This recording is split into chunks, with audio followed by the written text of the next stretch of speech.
Hello everyone. आज मैं आपसे बात करना चाहूँगी हाइपोथायराइडिज्म के बारे में। ये एक लाइफस्टाइल डिसऑर्डर है और आज के टाइम में बहुत प्रेवलेंस इसकी बढ़ गई है। इवन बहुत कम उम्र में भी सभी को थायराइड की प्रॉब्लम होने लगी है और साथ ही हाइपोथायराइडिज्म का जो साइड इफेक्ट्स है वो बहुत सारे लोगों में दिखने लगा है। तो आइए हम जानते हैं कि इस प्रॉब्लम में कैसे हम अपने लाइफस्टाइल फूड हैबिट्स को मैनेज कर सकते हैं सो दैट हम इस डिजीज को रिवर्स कर सकें।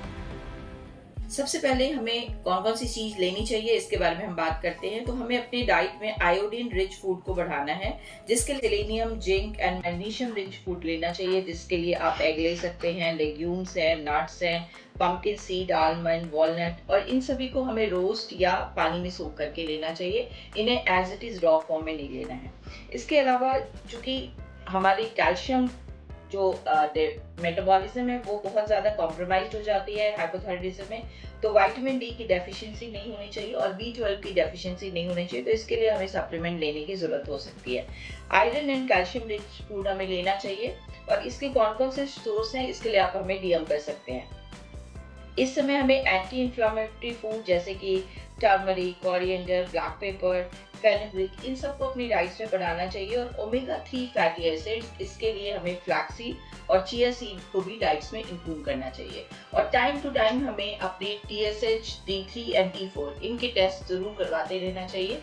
और भी अगर कोई सिम्टम्स है तो उसके बारे में डॉक्टर से हमें बात करते रहना चाहिए। अब हमें क्या क्या चीज़ नहीं करनी है इसके बारे में हमें बात करनी है। तो सबसे पहले तो जितनी भी क्रूसीफेरस वेजिटेबल्स हैं जिसमें कि कॉलीफ्लावर, कैबेज, ब्रोकली, ये सभी आते हैं, इसमें ग्वाइट्रोजन्स होती है, इस समय हमें अवॉइड करना है। और अगर कभी हमें लेना भी है तो इसे हमें हल्का सा स्टीम करके, बॉईल करके या अच्छी तरह से कुक करके लेना है। इसके अलावा सोया प्रोडक्ट जिसमें कि फाइटोएस्ट्रोजन पाया जाता है, इसको भी हमें अपने डाइट्स में कम करना है और इसकी जो फ्रिक्वेंसी है उसको हमें रिड्यूस करना है। देन हाई फाइबर फूड जो कि रॉ फॉर्म में होते हैं उसे भी अपनी डाइट्स में हमें कम करना है। जितनी भी प्रोसेस्ड फूड होती है उसको भी हमें कम करना है।